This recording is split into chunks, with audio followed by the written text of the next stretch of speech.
우리 시편 57편 특히 그 중에서도 7절 8절 말씀 우리가 많이 들어본 말씀이죠. 비파야 수금아 깰지어다 내 영혼이 깰지어다 내 마음이 확정되었고 내 마음이 확정되었사오니. 저희 할아버지가 생존해 계실 때 제가 명일동에 조그마한 삼익 아파트에 거기 사실 때 새벽기도 나가면서 저도 가끔 따라 나갈 때가 있었는데 제가 신학교 가기 전인데 그때 할아버지가 혼자서 웅얼웅얼 이렇게 말씀 외우시며 가셨는데 그게 바로 이 말씀이었습니다. 그래서 집에 보면은 그 도자기도 이 말씀이 하나 적혀 있는 그런 말씀이 있었는데 내 마음이 확정되었고 내 마음이 확정되었사오니. 여러분 새벽에 예를 들면 우리가 새벽 기도 가면서 하나님 내 마음이 확정되었습니다. 이러면 우리 삶에 희망이 있고 영광이 있고 앞으로는 내 인생에 좋은 일만 있을 것 같은 요즘 아침에 이렇게 교회 나오면 아주 공기가 상쾌하고 좋거든요. 오늘도 어제 비가 그치고 나서 아주 아침에 햇살이 얼마나 신선했는지 모릅니다. 그런 분위기인 것 같지만요. 시편 57편은 전혀 그런 분위기가 아닙니다. 어디에 그 열쇠가 있냐면요. 57편 표저에 있습니다. 다윗의 믹담시. 믹담이란 말은 교훈이라는 말인데요. 인도자를 따라 알다스엣에 맞춘 노래. 이 알다스엣이란 말이 슬픈 노래로 부르며 나아가는 것입니다. 슬픈 노래인데 왜 비파야 수금에 낄지어다 내가 새벽을 깨우리로다 이런 얘기를 할까? 제가 다음 주에 이 시편 57편의 내용은 말씀을 드리겠고요. 오늘은 우리가 이 시편 57편을 시편 말씀을 시작하면서 시편이라는 말씀이 그냥 동떨어져서 존재하는 것이 아니라 다윗의 인생 가운데 있었던 사건들로 인하여서 일이 있으니까 시가 있는 것 아닙니까? 시라는 것은 아무런 일이 없는데 시가 생기는 것이 아니라 내 인생에 아픔이 있고 눈물이 있고 때로는 기쁨이 있고 영광이 있고 우리 아니테 같은 분은 이 애국가를 그래서 작곡하지 않습니까? 동해물과 백두산이 마르고 닳도록 그게 그냥 나왔겠습니까? 민족의 아픔이 있었으니까. 지나간 민족의 아픔의 역사를 생각하면 하나님이 이 민족을 사랑하시는데 동해의 물이 다 닳도록 동해 물이 다 마르고 백두산이 다 닳도록 하나님 우리를 사랑하시다는 사실은 그런 의미가 우리 애국가에 담겨 있습니다. 그런데 참 재밌죠. 아니테 그분은 분명히 하나님이라고 지었거든요. 근데 우리는 종교적인 이유로 하느님이라고 그렇게 애국가를 부르고 있지만 어쨌든 다윗의 성공이라고 부르는 인생이 있다면 사실은 사무엘 상에는 다윗과 연관된 다른 사람들의 아픔도 있습니다. 물론 다윗도 전부 성공한 것은 아니죠. 부분적인 아픔이 많죠. 배반도 당했고 다윗도 죄를 저질렀고. 그런데 다윗 말고 이 사무엘상에 등장했던 몇 사람의 인물들을 오늘 한번 정리해 보면서 오늘 말씀을 잘 들어보시고 다음 주에는 다윗의 입장에서 시편 57편을 한번 들어보시길 바랍니다. 먼저 이 사무엘상에는 다윗과 관련해서 등장하는 중요한 몇 사람이 있는데 첫 번째는 아무래도 엘리 대제사장일 것입니다. 여러분 혹시 구약을 읽어보신 분들은 기억해 보시면 40년간 이스라엘 민족의 대제사장이었고 엘리를 통해서 누가 등장하냐면요. 사무엘이 등장합니다. 사무엘의 어머니 한나가 자식이 없어서 간절하게 가서 기도하다가 엘리가 그랬죠. 너 지금 기도하는 거 보니까 한나에게 하는 말이 술 취한 것 같구나. 너 술 깨고 와라. 왜냐하면 기도하는데 술 취한 것처럼 웅얼웅얼 하고 있었으니까. 이스라엘 사람들은 우리가 하는 그런 식의 통성 기도는 잘 없거든요. 주로 조용히 기도하거나 그리고 소리쳐 기도해도 명확하게 들을 수 있게 기도합니다. 그런데 한나가 하는 말은 너무 간절하니까 이 엘리가 듣기에는 이 여자가 지금 술이 취해 와서 지금 감히 이 하나님 앞에 기도하고 있구나. 너 그러면 안 돼? 하고 혼을 냈지 않습니까? 그런데 한나가 억울하다고 했죠. 그런 게 아닙니다. 내가 지금 억울해서 간절하게 기도하다 보니까 당신의 모습에는 내가 그렇게 보이는지 모르겠지만 나는 결코 지금 술 취해서 지금 기도하고 있는 것이 아닙니다. 그런 배경 가운데 바로 이 사무엘이 태어나지 않습니까? 자, 사무엘이 어떻게 자라납니까? 젖을 떼자 말자. 이스라엘 사람들은 젖을 좀 늦게 뗀다고 했죠. 우리 나이로 만 5세를 기준으로 해서 그러니까 우리 나이로 치면 6살이나 7살 된 겁니다. 다 큰 남자애들 중에는 우리 하늘이나 한별에 보면 6살, 7살짜리들 얼마나 큽니까? 그만한 애들까지 젖을 먹어요. 그리고 나서 이제 엄마 품에서 떼는 것입니다. 뭐 이제 이스라엘 사람들 연구해 보니까 모유를 오랫동안 먹이는 것이 건강에 좋다라는 뭐 그런 연구도 있었지만 어쨌든 사무엘은 엄마 젖을 떼자 말자 대여섯 살 나이에 엘리 제사장 앞에 가서 서원한 대로 하나님 제가 하나님께 이 아들 바치겠습니다. 서원한 대로 가서 엘리 대제사장 집에서 자라지 않습니까? 다 보죠. 엘리 집안이 어떻게 살아가는지. 그런데 이 엘리 집안이 어떻게 됩니까? 아픔이 많았죠. 어떤 아픔입니까? 엘리의 두 아들이 있었는데 원래 제사장은요 아버지에게서 아들에게로 물려주는 것입니다. 그게 레위 지파에 대한 하나님의 약속이었거든요.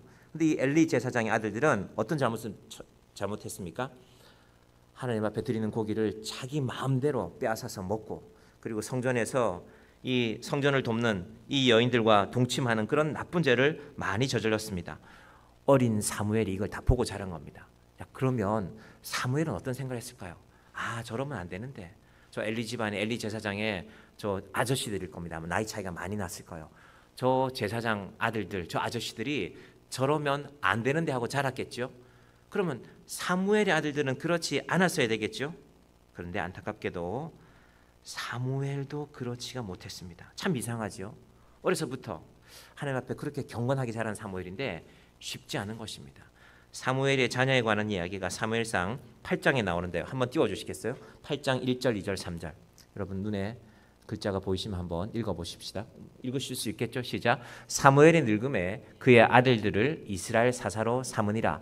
그의 장자 이름은 유엘이요 둘째의 이름은 아비야라. 그들이 브엘셰바에서 사사가 되니라. 그 아들들이 그의 행위를 따르지 아니하고 이익을 따라 뇌물을 받고 판결을 굽게 하니라. 참 이상하죠. 사무엘 같은 사람의 아들도 사무엘 마음대로 되지 않았습니다. 성경은 그걸 놓치지 않고 기록해 놓습니다. 그러면 사무엘은 실패한 인생인가? 결코 그렇지는 않습니다. 우리 다음 구절 한번 볼게요. 이제 저건 사무엘 아들들이라고 하는 얘기고요. 사무엘에 대해서 말씀합니다. 자, 7장 5절입니다. 사무엘이 이르되 온 이스라엘은 미스바로 모이라. 내가 너희를 위하여 여호와께 기도하리라 하며 이스라엘에 전쟁이 나고 이스라엘에 위기가 올 때마다 사무엘은 미스바로 광장으로 사람들을 다 불렀습니다. 이 장로의 신학교에도 가면은 그 학교가 그렇게 크지 않은데 한가운데 있는 그 광장을 그래서 미스바 광장이라고 부릅니다. 가끔 한국 교회 안에 어떤 큰일이 있을 때 거기 모여서 이렇게 무릎 꿇고 기도하는 그런 풍습이 그런 전통이 남아 있습니다. 자, 사무엘은 비록 자녀들은 하나님의 뜻대로 다 기르지 못했지만요. 자기 할 일을 놓치지 않았습니다. 그러면서 사무엘이 맨 마지막에 이제 사무엘이 돌아가실 때가 됐거든요. 했던 말도 또한 우리 보십시다. 12장 3절 한번 띄워주시겠어요? 같이 봅니다. 나는 너희를 위하여 기도하기를 쉬는 죄를 여호와 앞에 결단코 범하지 아니하고. 지금 사무엘이 자기가 이제 하나님께서 부르실 날이 다 됐단 말입니다. 이스라엘 백성들을 보니까 도무지 믿음대로 살 것 같지가 않아요. 안타깝게도 자기 아들들도 잘 못하고 있고. 그래서 정신 똑바로 차리고 기도하고 살지 않으면 안 된다. 나는 내가 선지자로 있는 동안에 제사장으로 있는 동안에 너희를 위해서 이스라엘을 위해서 단 하루도 기도하지 않은 날이 없다. 얼마나 멋진 말입니까? 한 사람의 인생이 이렇게 성경에서 평가되고 있는 것입니다. 그리고 그 사무엘이 했던 중요한 일 중에 하나가 사울을 왕으로 세웠습니다. 여러분, 사울은 처음부터 교만하지 않았습니다. 사울이 겸손했음을 보여주는 성경 말씀들도 한번 보겠습니다. 자, 사무엘상 9장 27절을 한번 띄워주시겠습니까? 자, 제가 읽을게요. 여러분 한번 들어보십시오. 사울이 대답하여 이르되 나는 이스라엘 지파의 가장 작은 지파 베냐민 사람인 아니니까 또 나의 가족은 베냐민 지파 모든 가족들 중에 가장 미약하지 아니하니까 당신이 어찌하여 내게 이같이 말씀하시나이까 하니. 처음 사무엘이 사울을 왕으로 세운다니까요. 사울이 깜짝 놀라면서 안 됩니다. 저는 베냐민 지파입니다. 베냐민 지파는 역사의 아픔이 있습니다. 다른 지파들을 배반해서 이 사사기 마지막 부분에 보시면요. 베냐민 지파는 거의 멸절할 뻔했는데 겨우 살아남았습니다. 그래서 제일 약한 공동체였습니다. 아니 우리처럼 약한 공동체에서 어떻게 왕이 날 수 있습니까? 나는 자격이 없습니다. 겸손함을 잃지 않았습니다. 또 막상 이제 정말로 왕으로 세우려고 할 때는요. 사울이 어떤 행동을 했는지 사무엘상 10장 22절도 한번 띄워주시겠어요? 볼까요? 시작. 그를 찾았으나 찾을 수 없으므로 여호와께 묻되 그 사람이 여기 왔나이까 하더니 여호와께서 대답하시되 그는 짐 보따리들 사이에 숨었느니라. 이게 무슨 말일까? 제비를 뽑았어요. 베냐민 지파가 선택되었고 그 중에 사울의 집안, 그 중에 사울이 선택되었는데요. 숨어버린 거예요. 두렵기도 하고 무섭기도 하고 내가 어떻게 왕을 하지? 처음에 사울의 모습은 이런 모습이었습니다. 그런데 이 사울에게 아픔이 있습니다. 왕이 되고 나서 이 겸손한 모습을 잃어버렸습니다. 그리고 사울의 또 하나의 아픔이 있는데 그건 요즘 정신과 의사들이 들어보면 이 사람 조울증입니다라고 판단할 것입니다. 조증과 우울증. 아침에는 온 세상을 다 얻은 것처럼 마음이 들떠 있다가 오후쯤 되면 혹은 해질 때가 되면은 이 세상에 내 편은 아무도 없어. 대표적인 조울증 환자들의 이 증상이라고 합니다. 의사들이 만나보면 어제 아침에는요 온 세상이 다 내 것 같았어요. 온 세상 사람들이 다 내 편 같았는데 점심을 먹고 나서 노곤해지니까요 이 세상에 내 편은 아무도 없어. 그것이 바로 조울증의 증상인데 안타깝게도 사울이 그랬습니다. 그래서 사무엘상 19장에 보면요 사울이 어떤 모습이 등장하냐면 사무엘상 19장 한번 띄워볼까요? 자, 제가 읽어드릴게요. 사울이 손에 단창을 가지고 그의 집에 앉았을 때에 여호와께서 부리시는 악령이 사울에게 접하였으므로 다윗이 손으로 수금을 탈 때에 10절 사울이 단창으로 다윗을 벽에 박으려 하였으나 그는 사울의 앞을 피하고 사울의 창은 벽에 박힌지라 다윗이 그 밤에 도피하매 그 밤에 다윗이 도망가서 숨다가 시편 57편에 나오는 굴에 다윗이 사울을 피하여 굴에 있던 때에 이래서 시편 57편이 등장하게 되는 것입니다. 도대체 왜 저런 일이 있었을까? 오늘 그것을 제가 사울의 인생과 다윗의 인생을 한번 비교해 보려고 합니다. 자, 왜 그랬을까? 언제부터인가 사울이 교만해졌습니다. 분명히 겸손했던 사람인데 방금 우리가 보았던 것처럼 자기에게 군대가 많아지고 왕궁에서 좋은 옷을 입고 많은 사람들을 한마디 하면은 예 하고 가서 그 명령을 수행하고 그 와중에 하나님께서 자기를 세우셨음을 잃어버렸고 하나님께서 자기를 세우셨음을 잃어버리니까 어떤 일들이 벌어졌을까? 사무엘상 18장 12절 하나님께서 어떻게 하시는가 한번 그 다음 말씀 띄워주시겠어요? 자, 제가 또 읽어드립니다. 여호와께서 사울을 떠나 다윗과 함께 계심으로 사울이 그를 두려워한지라. 하나님이 세운 왕이었지만 분명히 하나님이 세웠거든요. 사무엘을 통해서 사울도 세웠단 말입니다. 그런데 그 마음의 교만이, 그 마음의 불안이, 그 마음의 하나님을 향한 믿음이 사라졌을 때 하나님께서 사울을 떠나셨다라고 말씀하고 있습니다. 그리고 사울이 어떻게 했냐? 13절에 보시면 그러므로 사울이 그는 다윗입니다. 자기 곁에서 떠나게 하고 그를 천부장으로 삼음에 그가 백성 앞에 출입하여 다윗이 그의 모든 일을 지혜롭게 행하니라 여호와께서 그와 함께 하시니라. 12절과 14절은 대조되죠. 하나님께서 여호와께서 사울은 떠났고 다윗과는 함께하고 있습니다. 도대체 무엇이 이 두 사람에게 이런 차이를 나타내었을까? 이 두 사람은 다 지도자 아닙니까? 왕이니까. 지금 우리나라가 이제 양당이 다른 사람은 나올 것 같지가 않고 양당이 대통령 후보를 또 다른 누가 나올 수도 있겠습니다. 양당이 대통령 후보를 뽑는다라는 뉴스가 연일 나오고 있습니다. 그래서 백성들이 생각하죠. 저 사람이 될까? 저 사람이 될까? 지도자의 조건에 대해서 아마 많은 백성들이 나름 생각할 것입니다. 오늘 우리도 이 두 사람의 지도자, 분명히 성경이 말하는 사울이라는 왕과 다윗이라는 왕은 어떤 차이가 있었을까? 그래서 두 사람 다 인생에 아픔이 있죠. 실패도 있습니다.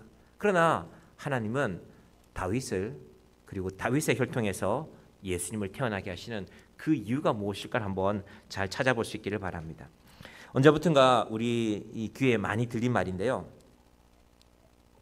IQ 말고 EQ라는 말이 저도 신학교 다닐 때 그 기독교 교육학 시간에 EQ에 대해서 많이 배웠습니다. 저희 가르쳤던 현영수 교수님이라는 분도 그런 분야 연구를 많이 하신 분이었는데 EQ라는 거 우리말로 하면요. 감정지능 혹은 감성지능입니다. 자, 왜 시편 57편 혹은 다윗과 사울을 얘기하면 제가 이 말씀을 드릴까? 지도자는 지금까지 많은 사람들은 오랫동안 적어도 1980년대 90년대까지만 해도 머리가 좋아야 된다. 똑똑해야 된다. 많이 알아야 된다.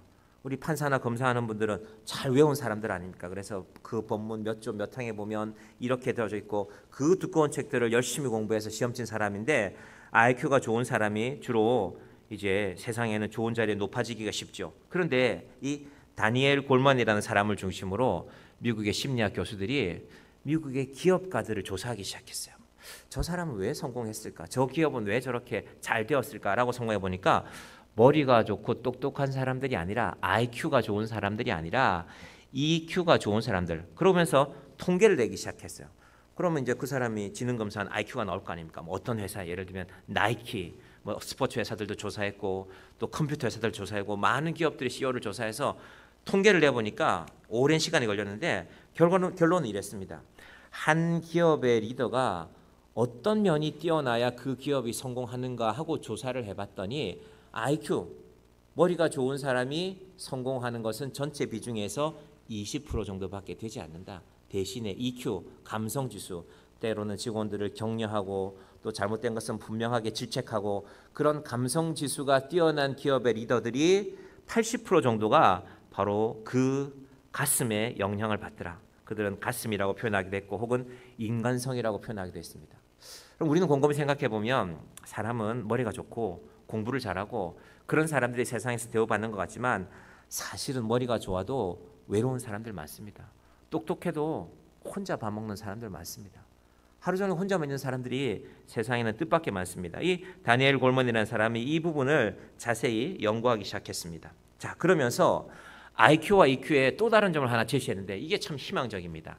IQ는 90%는 부모로부터 받는 것이 맞다. 그래서 여러분 혹시 자녀가 공부를 잘한다고 책망하시면 안 돼요. 나 때문이니까. 그러니까 90%는 부모로부터 IQ는 물려받는 것이 맞다. 이건 지금 거의 정설이 됐습니다. 뇌과학자들도 공부 잘하는 거는 부모로부터 받은 것의 영향이 절대적이라는 것입니다. 그런데 EQ는 다르다는 것입니다. 성격이라는 것은 자신의 노력과 주변의 격려로 바꿔져 간다는 것입니다. 그러니까 희망이 있지 않습니까?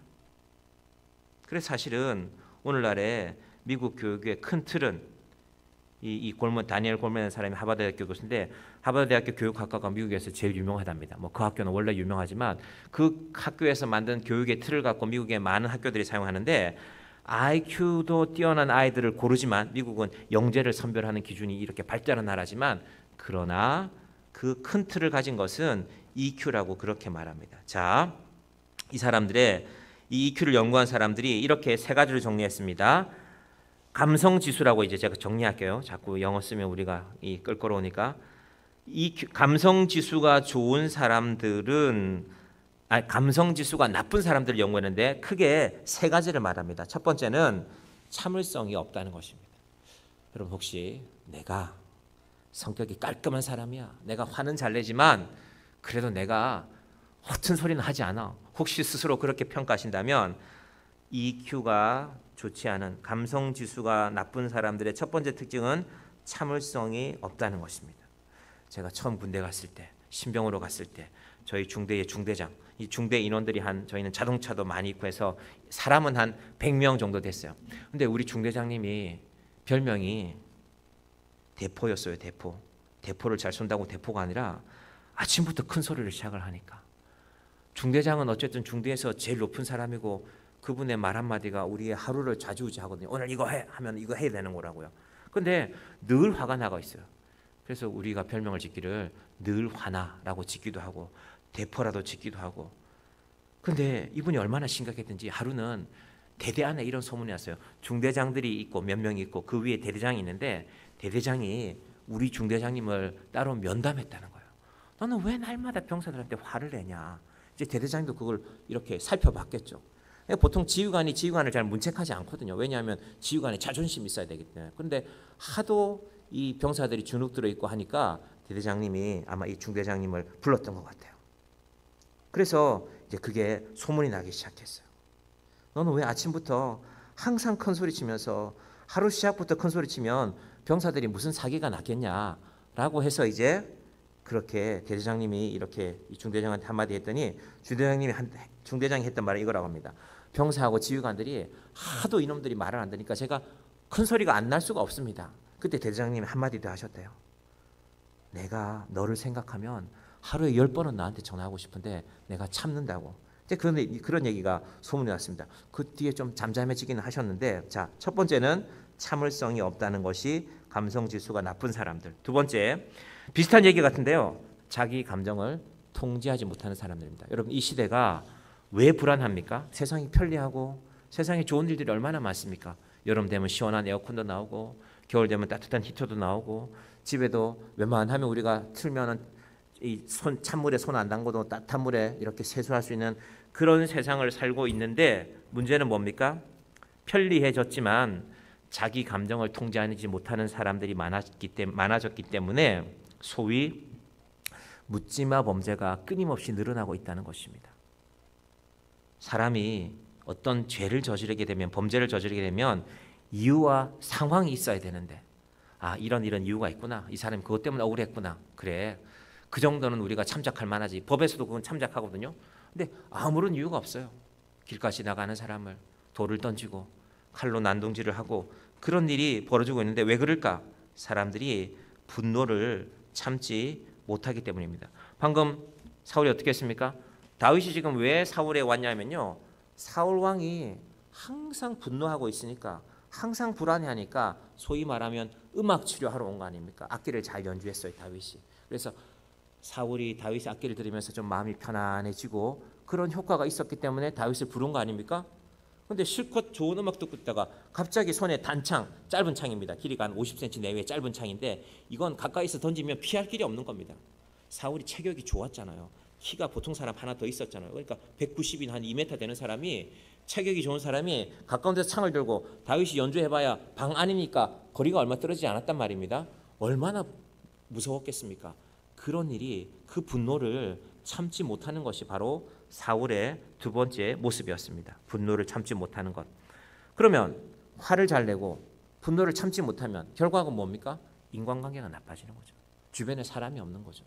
결국 이 사울은 자기 아들도, 요나단도 사울의 편에 서지 않고 다윗의 편에 씁니다. 그렇다고 요나단이 사울을 죽이는 것은 아니지만 아버지의 결정이 틀렸다고, 결국 사울 곁에 사람이 없는 것입니다. 아들이 떠났으니 무슨 사람이 있겠습니까?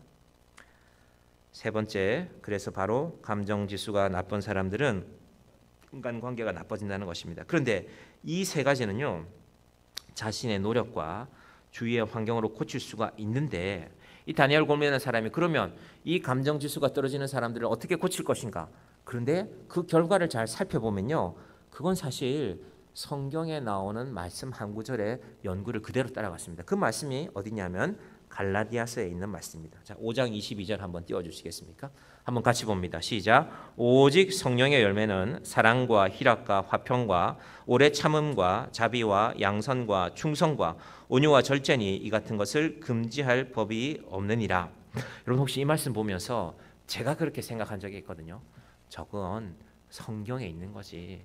어떻게 사람이 사랑으로 살고 희락으로 항상 기뻐하며 살고 화평하게 살고, 어떻게 오래 참는 게 얼마나 힘든데 어떻게 자비하고 양선과 충선과 온유와 절제와 이 같은 것을 금지할 법이 없다. 저 9가지를 어떻게 다 지키면서 살아. 저건 성경에 있는 말씀이고 좋은 말씀이지. 저대로 살면 좋지. 하지만 저대로 사는 건 힘든 거야. 저건 현실이 아니야. 혹시 여러분 그렇게 생각하지 않으셨습니까? 그러시면 안 됩니다. 성경이 말씀하는 것은 너희도 따르라는 명령입니다. 그래서 저도 생각을 다시 했습니다. 한때는 저도 저 말씀 보면은 도대체 저게 어떻게 가능해? 저건 불가능해. 그런데 오늘 이 말씀, 이 사울의 상황과 이 말씀 한번 비교해서 가봅시다. 하나님은 우리의 감정지수가, 우리의 감성지수가 낮아져 있을 때, 그래서 다른 사람들과의 관계가 불편하고 항상 화가 나고 분노하고 이런 상황이라면 이 말씀을 유의 깊게 한번 들어보시기를 바랍니다. 성령의 첫 번째 열매는 사랑입니다. 이건 근본적으로 하나님이 나를 사랑하셨음을, 예수님이 나를 사랑하셨음을 잊지 말라는 것입니다. 자, 사랑 이야기는 일단 그렇게 정리해 놓고 두 번째부터 들어가겠습니다. 두 번째가 희락인데, 기쁨인데, 자, 오직 성령의 열매라고 했으니까 성령께서 너희 마음에 있으면 이 열매가 나타나야 된다. 그러니까 기쁨이 나타나야 된다는 것입니다. 아니, 기쁠 일이 있어야 기뻐하지가 아니라 하나님께서 나를 사랑하셔서 나를 구원하심이 분명하다면, 제가 지난 시간에 시편 말씀드릴 때 하나님께서 우리를 향한 큰 그림이 있다고 말씀드렸죠. 일은 계속 있습니다. 아픔은 때로 나타날 때가 있습니다.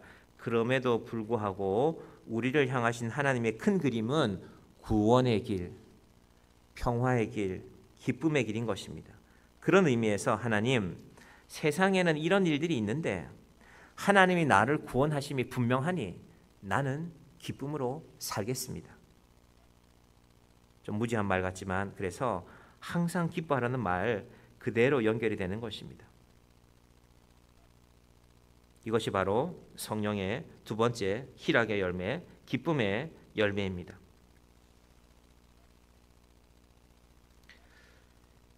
인생을 살다 보면 이 희락의 열매 대신에 분위기를 잡기 위해서 이렇게 행동하는 분들이 가끔 계세요. 제가 어느 교회 사역할 때 그런 분이 계셨어요. 이 장로님은 좀 사회에서도 좀 이렇게 이 큰 회사에 이렇게 책임을 맡던 분이었는데, 교회 회의라는 게 사실 뭐 그리 심각할 게 없잖아요.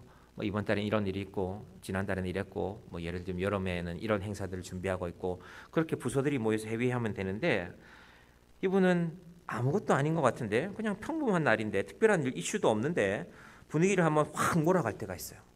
그러니까 명분은 좋아요. 우리가 하나님의 일을 맡은 사람들인데, 우리가 하나님의 일을 맡은 사람들이니까 교회 학교에 부서장이거나 혹은 교역자들이 모이는 회의였으니까. 그런데 이렇게 안이하게 일을 해서는 안 됩니다 하면서 분위기를 막 몰아가면 거기 있는 우리 모두가 다 큰 죄를 지은 것 같아요. 그러면 침울해지죠. 그러다 그분이 5분도 안 됐어도 깔깔깔깔하고 웃으세요. 그러면 제가 한번 잘해보자고. 근데 제가 생각했어요. 그게 한두 번이 아니라 반복되니까 이분이 본인의 존재감을 드러내려고 하는 것이구나. 그래서 사실은 그 시간이 대단하지도 않고 알고 나니까 별것도 아니지만, 근데 한편으로는 가슴 아팠어요. 아니, 교회를 함께 섬겨가면서 기쁨으로 일해야 될 것인데, 그러니까 그 회의를 하면 사람들이 긴장하게 돼요. 그 자리에 오게 되면 짧은 시간이지만은 이건 하나님이 원하시는 일은 아닌 것 같다.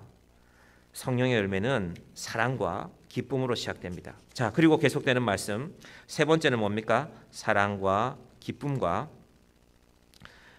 기쁨의 열매를 맺게 되면 그 다음에 자연스럽게 따라오는 게 바로 화평의 열매입니다. 내가 늘 사랑이 넘치고 내 마음에 기쁨이 있는데 화평하지 않을 리가 없죠. 여러분, 사랑과 기쁨이 넘치고 여러분이 있는 그 자리가 항상 화평한 자리가 되기를 바랍니다. 화평은 어떨 때 찾아오는가? 화평은 대단히 능력 있는 사람들이 모일 때 화평이 찾아오지 않습니다. 여러분, 능력 있는 사람들은 내가 당신보다 더 능력이 좋다는 걸 자꾸 드러내려고 합니다. 그래서 사실은 국회가 많이 싸우는 겁니다. 다 똑똑한 사람들이 모였거든요. 제일 내가 최고인 줄 알았는데, 내가 전교 1등 했는데 쟤는 전국 1등 했네. 국회의원 중에는 그런 사람도 있잖아요. 그 해에 전국 1등한 이런 사람도 있잖아요. 사랑과 기쁨으로 우리의 삶의 태도를 바꾸면 여러분이 가는 곳이, 우리가 가는 곳이 화평의 자리가 되는 것입니다. 자, 이 화평을 지키기 위해서는 반드시 오래 참음이 있어야 됩니다. 이게 힘듭니다. 여기서 많이 걸립니다. 아니, 내가 사랑도 있고 기쁨도 있는데, 그래서 내가 화평하게 하고 사는 사람인데 내가 저건 못 참겠어. 한 번은 참겠다, 두 번은 참겠다. 우리 한국의 부모님들, 나 너 한 번 봐줬다, 두 번 봐줬다, 이리 와, 세 번째는 안 돼, 종아리 걷어. 이게 이제 우리의 훈계 아닙니까? 그런데 오래 참음이, 저 애가 듣고 있어서 저희가 곤란하겠네요. 우리가 잘 참아야 되겠네요. 오래 참음이 성령의 열매입니다. 여러분, 세상 사는데 고통스럽고 힘든 것은 누구나 마찬가지입니다. 전 어렸을 때는 가난하면 힘들지, 돈이 없으면 힘들 거잖아. 제가 어려서 우리 마을에 항상 3,000원 하고 다니시는 여자분이 계셨거든요. 자녀들은 많은데 돈 들어오는 구멍이 없으니까 항상 애들 아침에 갈 때 뭘 달라 할 거 아닙니까? 그러니까 어디 가서 우리 오늘 3,000만 빌려달라. 그러면 뭐 하나 해결하고, 3,000만 빌려달라, 뭐 하나 해결하고, 그렇게 살아가서 그 아주머니가 아이들 학교 가고는 항상 하는 말이 이놈의 돈은 다 어디 갔나, 이놈의 돈은 다 어디 갔나 하시던 말씀이 생각납니다. 그런데 그 마을에는 부자들도 있었거든요. 제가 나중에 알고 보니까 부자들도 아픔이 있더라고요. 그 마을에 어떤 사람은 뭐 본인들 땅만 밟고 서울까지 간다는 그런 사람도 있었습니다. 우리 땅만 밟고 서울 갈 수 있다는. 그런데 그 집에도 아픔이 있습니다. 형제들이 많은데, 이 부잣집이니까 부인도 많고 형제도 많아요. 딸 아들이 20명 가까이 되는데 20명 중에 서로 편하게 이야기하는 사람이 없다고 하더라고요. 가슴 아픈 일이죠. 돈은 그렇게 많은데 서울까지 가는데 자기 땅만 밟고 간다고 하는데 형제들이 서로 얘기하지 않으니까 얼마나 가슴 아픈 일입니까? 여러분, 때로는 경제적인 형편이 안 좋으면 그대로도 아픔이 있고요. 좋은 집안에 태어나고 돈이 많으면 고난이 없을 것 같지만 없으면 없는 대로 고통이 있고, 있는 사람들은 있는 사람대로 그걸 지켜야 되는 고통이 있습니다. 세상은 그 고통을 참으면서 살아가는 것입니다. 오래 참음입니다. 오늘도 우리 노예 목사님들이 몇 분 전화가 오셨는데 뭐 저야 작은 교회지만 큰 교회 목사님들이 주로 전화를 하셔서 이것저것 얘기를 하게 됐는데 작은 교회는 작은 교회대로 큰 교회는 큰 교회대로 목회도 다 견디며 참으며 살아가는 것입니다. 자, 다섯 번째가 오래 참음 다음이 자비인데요. 여러분 자비는 우리가 사실 뜻밖의 잘 모르고 있는 단어입니다. 자비는 보통 불교에서 많이 쓰거든요. 부처님의 대자대비하심 뭐 이런 말씀 많이 들어보셨죠. 자비는요 자자와 비자가 자자는 상대방의 기쁨을 함께하는 것입니다. 비자는 상대방의 슬픔을 함께하는 것입니다. 그래서 사실은 자비라는 말 속에 함께 웃고 함께 울고가 들어가 있습니다. 상대방의 기쁨을 함께하고 상대방의 슬픔을 함께하는 것 참 쉽지 않습니다. 그리고 사람들이 몇 사람 모이면 어떤 이야기를 됩니까? 사람들의 이야기는 결국 두 가지로 나눕니다. 첫 번째는 자랑이죠. 우리 애가 이번에 이런 거 선물해 줬어. 이제 5월달에 어버이날 오면은 뭐 자랑하실 일이 있겠죠. 두 번째는요. 이제 남편이나 이렇게 아내들 비판하기도 하죠. 우리 남편 이게 마음에 안 들어. 근데 잘 들어보면 그것도 욕하는 것 같지만 자랑이거든요. 그래서 같이 욕하시면 안 됩니다. 문제는 누군가가 자랑할 때 혹은 누군가가 비난할 때 누군가 가슴 아파할 때 잘 들어주는 사람들이 필요합니다. 이게 자비입니다. 쉽지 않습니다. 제가 교회를 곰곰이 생각해 보면 교회는 어떤 특정한 능력을 가진 사람도 있죠. 어떤 특정한 능력을 가지고 저분 참 저거 잘한다. 저분 저런 거 참 잘하시네. 그런 분들도 계셔야 되는 것 같지만 사실은 무언가 잘하는 사람도 있고 특별히 드러나지 않는 사람도 있지만 그 가운데 있는 사람들이 중요합니다. 누가 뭘 잘하면 잘하시네요. 잘 준비하셨습니다. 칭찬해 주는 사람. 누가 뭘 잘 못하면 괜찮아. 나도 실수할 때가 많은데 그런 사람들이 공동체를 이끌어가는 것입니다. 이 자비라는 말 속에 바로 그 의미가 담겨 있습니다. 오늘날 사람들이 뭘 상실했을까? 자비를 상실했습니다. 이 심리학의 용어 중에 어린이 상실이라는 질병이 있는데 이게 무슨 말이냐 하면은 어린아이처럼 천진난만하게 애들은 막 나비 한 마리가 날아가도 애들 바퀴벌레 한 마리가 와도 깍 하면서 막 놀려고 그러잖아요.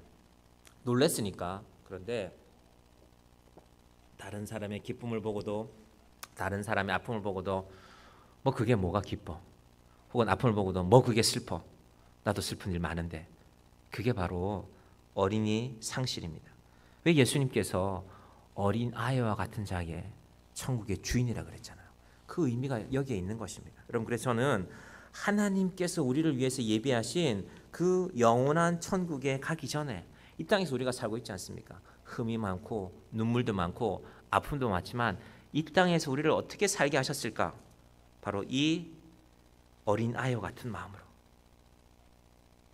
아시는 분이 계신지 모르겠지만 요즘 폭삭 속아수다라는 드라마가 많은 사람들의 공감을 받고 있는데 그 드라마를 보면서 눈물을 펑펑 흘리는 사람들이 많다고 합니다. 왜 그럴까?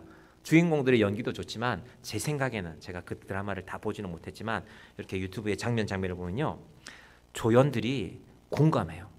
그 주인공들 관식이랑 뭐 애순인가요? 애숙인가요? 애순이가 너무 사랑하는데 그 사랑이 이루어지지 않으니까 애달픈 거예요. 저 아름다운 사랑이 이루어져야 되는데 쟤들이 서로 만나서 잘 살아야 되는데 그 조연들이 함께 울기도 하고 좋은 일이 생기면 함께 웃기도 하면서 그 사람들의 마음속에 숨겨져 있던 그 감정을 드러내는 것입니다. 나도 저렇게 살고 싶었는데 나도 저렇게 따뜻한 이야기를 나누며 살고 싶었는데 나도 저렇게 사랑하고 살고 싶었는데 이것이 바로 자비에 담긴 의미입니다. 자, 여섯 번째 양선으로 갑니다. 이 양선이란 말은요 어질고 선한 마음인데 여러분 누군가를 보면 그 사람의 단점이 있죠. 저도 누군가가 저를 보면은 야, 저 사람 저게 단점이네. 분명히 보는 사람이 있을 겁니다. 날카롭게 보면. 그런데 단점도 보이지만 저 사람은 저런 단점이 있지만 저런 장점이 있구나. 하나님이 저분한테 저런 걸 주셨구나. 그게 양선입니다. 여러분 공동체가 지금 제가 말씀드리고 있는 성령의 9가지 열매들이 하나하나 채워지면 그 공동체가 얼마나 놀라운 공동체가 되겠습니까? 일곱 번째, 충성이란 예수님을 중심으로 한결같이 나가는 것입니다. 교회의 어떤 사람이 아니라 우리가 부활절에도 성탄절에도 고난주간에도 우리는 항상 우리 마음 가운데 우리가 바자회를 해도 우리가 5월 첫 주에는 아마 지난주에 남성교회 회원들이 모여서 우리 바베큐 파티 합시다 해서 아마 그런 일을 해도 그래도 우리 가운데는 온 교회에 이 바베큐 연기가 가득하더라도 예수님이 우리의 중심을 잊지 않는 것입니다. 그리고 여덟 번째가 온유인데요. 이 온유는 세 가지로 나눠봐야 됩니다. 온유는 인간관계가 부드러워지는 것인데 성경은 세 가지 온유를 얘기합니다. 첫 번째는 하나님께 온유하고, 두 번째는 이웃에게 온유하고, 세 번째는 자기 자신에게. 오늘 이 온유를 말씀드리고 말씀을 정리해야 될 것 같습니다. 자, 하나님께 온유하다라는 것은요, 내가 하는 일이 잘 되지 않아도, 제가 이제 새벽에 에베소서를 시작할 것인데 내일부터 내가 하는 일이 잘 되지 않아도 하나님의 큰 뜻을 생각해 보니까 내 인생이 괜찮구나. 그래서 온유할 수 있습니다. 하나님을 생각하니까. 하나님, 내가 좀 실패했습니다. 내 사업에 좀 아픔이 많았습니다. 내가 좀 많이 말아먹었습니다. 세상 사람들 편으로. 그래도 하나님이 계시니까 제가 참을 만합니다. 제가 아픔이 있습니다. 욥기를 보면 욥이 온유함의 대표적 아닙니까?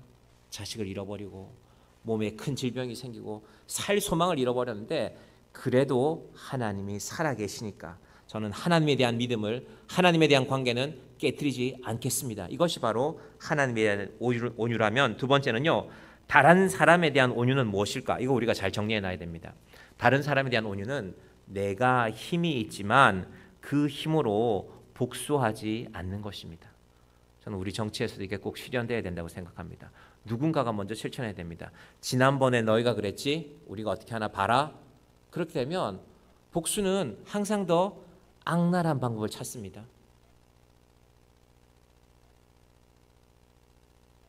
감옥에 들어간 정치인들이 많았죠, 우리 역사에. 그런데 적어도 김영삼, 김대중 이런 분들이 감옥에 들어갈 때는요, 그분들도 막 가택연금도 당하고 그랬지 않습니까? 그런데 그 시절 정치를 기억하는 사람들은 한 가지를 기억하더래요. 그래도 가족은 건드리지 않았다고. 그때는 아무리 독재를 해도 가족은 건드리지 않았는데 지금 권력자들은 가족을 건드리는 사람들이기 때문에 이 한국 정치가 몹쓸 정치가 되었다. 여러분, 온유는 사람의 온유는 상대방에게 복수할 수 있는 힘이 나에게 있지만, 그러나 그 복수를 하지 않고 참는 것이 온유입니다. 힘이 있는데도 참는 것. 힘이 없어서 참는 것은 비급함이죠. 그러나 힘이 있지만, 하나님, 내가 어떻게 할 수 있지만 내가 저 사람에게 참겠습니다면 그 사람이 바로 온유한 사람이고, 마지막 자기 자신에 대한 온유, 이거 잘 듣지 않았던 말씀이죠.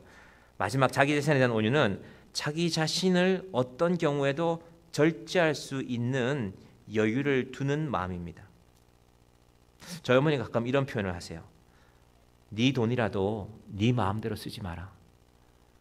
교회에서 저희 어머니가 이제 교회 가면 항상 교회에서 누구는 고기 먹고 있고 누구는 국수 먹고 있으면 안 된다, 그런 말씀을 하셨어요. 하나님께서 온유를 통해서 하나님에 대한 온유, 다른 사람에 대한 온유, 내 힘이 있지만 복수하지 않는 것, 마지막에는 내 자신에 대한 온유를 절제할 수 있는 여유를 갖는 우리가 되기를 바랍니다. 그래서 그 마지막이 절제입니다. 절제. 이 세 가지 온유가 절제로 그렇게 그대로 연결되는 것입니다. 놀라운 사실은요, 이 감정 지능을 연구한 사람들의 결론 세 가지가 성령의 9가지 열매에서 말한 내용들을 그대로 닮아 있습니다. 첫 번째는 사랑입니다. 당신의 감정이 메마르지 않기 위하여서 사랑할 대상을 잘 찾으라는 것입니다. 그런데 이 사람이 말한 건요, 엉뚱한 사람 찾지 말고 당신 곁에 있는 제일 사랑해야 될 사람들, 당신 가족을 사랑하는가? 당신 아내를 사랑하는가? 당신 자녀를, 당신 부모를 사랑하고 있는가? 그 사랑부터 확인하라는 것입니다. 요즘 한국의 유명한 강연자들 들어보면 50대가 넘으면 사랑으로 사는 게 아니라 의리로 사는 거다. 의리를 지키면서 라는 말이 있는데, 뭐 그건 그분의 강연의 내용이고, 하나님께서 우리의 가장 가까운 사람을 사랑하며 살기를 원하십니다. 자, 그 사람들의 두 번째 결론은 이겁니다. 이건 성경의 결론은 아니지만요, 예술입니다. 음악과 미술과. 그래서 미국 사람들, 특히 미국에 좀 여유가 있는 사람들은 예술품에 많은 투자를 합니다. 가끔 미국 영화 보면 곳곳에 그림이 걸려 있잖아요. 뭐 대단히 비싼 거 아닐지라도 곳곳에 그림 걸려두고, 그리고 음악을 즐기고 예술을 즐기면서 살아갑니다. 사실 다윗도 그랬거든요. 여러분, 우리 예배에 바로 이런 요소가 들어 있습니다. 우리가 오늘도 찬송하지 않았습니까? 제가 이렇게 잘하는 찬송은 아니지만, 잘 못 치는 기타지만 함께 찬양하며 은혜를 나누는 것입니다. 예술로서 하나님을 찬양하는 예술로서 우리가 하나님께 영광을 돌리는 것입니다. 이것이 우리의 감성 지능을 회복하는 것입니다. 세 번째가 영적 생활을 하는 것입니다. 그 사람들이 써놓은 겁니다. 이 목사님이 하는 말이 아니라 영적 생활을 해야 된다. 이 화려한 미국이라는 문명 속에 살아가는 사람들이 물질의 모든 것이 매여 있기 때문에 영혼의 의미를 알지 못하기 때문에 항상 영혼을 생각하며 살아가야 된다. 그것이 당신의 감성, 다른 세람들에 대한 공감을 높여가는 길이라고 말하고 있습니다. 놀랍게도 방금 말씀드린 성령의 9가지 열매들이 이 속에 고스란히 들어 있습니다. 세계 최고의 전문가라는 사람들이 정리한 것입니다. 하나님께서 왜 사울의 인생은 실패했을까? 이 능력들이 실패한 것입니다. 그가 키가 작아서도 아니고 인물이 못나서도 아니고 똑똑하지 않아서가 아니라 하나님께서 그에게 주신 많은 것들이 있었는데 그는 온유함을 잃어버렸습니다. 사람에 대한 온유함을 잃어버렸고 자기를 위해서 악기치는 사람한테 활을 집어든 창을 집어든지 어떻게 합니까? 살 수가 없잖아요. 그래서 그 곁에 사람이 없는 것입니다. 여러분, 우리 인생이 믿음 안에서 우리 곁에 좋은 사람들이 있는 인생이 되기를 바랍니다. 지난 주일에 우리가 이렇게 남성교회 회원들 몇 분하고 이렇게 앉아서 저 마당에서 얘기를 하는데 선선한 바람이 불고 이제 그늘이 지고 너무 좋아요. 아, 교회가 이 좋은 만남들이 계속되었으면 좋겠다. 여러분, 정영교회가 여러분에게 그런 교회가 되기를 바랍니다. 우리 좁은 마당이지만 마당에 앉아서 커피도 마시고 우리 이 뭡니까 5월달에 바베큐 파티 할 때 함께 드시고 함께 웃고 함께 웃으며 아, 내 곁에 이 사람이 있구나. 하나님, 내가 이들과 함께 온유함을 지키며 살아가는, 하나님께 온유하고 사람에게 온유하고 나 자신에 관하여서 절제하며 하나님께 영광 돌리며 내 주변에 정말로 내 인생 이만큼 살았는데 하나님 내 곁에 이 귀한 사람들을 붙여주시니 감사합니다. 이 감사가 넘치는 주님의 백성들이 되기를. 이제 다음 주에는 오늘 이것이 사울의 실패에 관한 얘기라면 다음 주에는 왜 다윗은 그러면 하나님께서 그토록 사랑하셨을까? 시편 57편을 통해서 함께 살펴보겠습니다. 기도하겠습니다. 하나님 아버지, 감사합니다. 우리 인생에 하나님께서 귀한 것들을 허락하셨는데 성령의 9가지 열매를 사랑과 희락과 화평과 온유와 양성과 자비와 충성과 절제를 실천하며 살아가는 주의 자녀들 되게 하여 주시옵소서. 하나님, 특별히 우리 곁에 있는 한 사람을 사랑하기를 원합니다. 우리 곁에 있는 한 지체를, 사랑하는 우리 가족을, 내 남편을, 내 아내를 참으로 놀랍게 사랑하며 살아가는 주의 자녀들 되게 하여 주시고, 특별히 오늘 온유는 3가지 의미가 있다고 하였습니다. 하나님에 대하여 온유한 자들이 되게 하여 주시옵소서. 하나님이 내게 주신 것을 귀하게 여기고 사람에 대하여 온유하여서 내가 복수할 만한 능력이 있지만 그러나 하나님께서 나를 사랑하셨기에 나는 그렇게 살지 않겠습니다. 마지막으로 나 자신에 관하여서도 절제함으로 온유함을 지켜가는 주의 자녀들 되게 하여 주시옵소서. 예수님의 이름으로 기도드립니다. 아멘.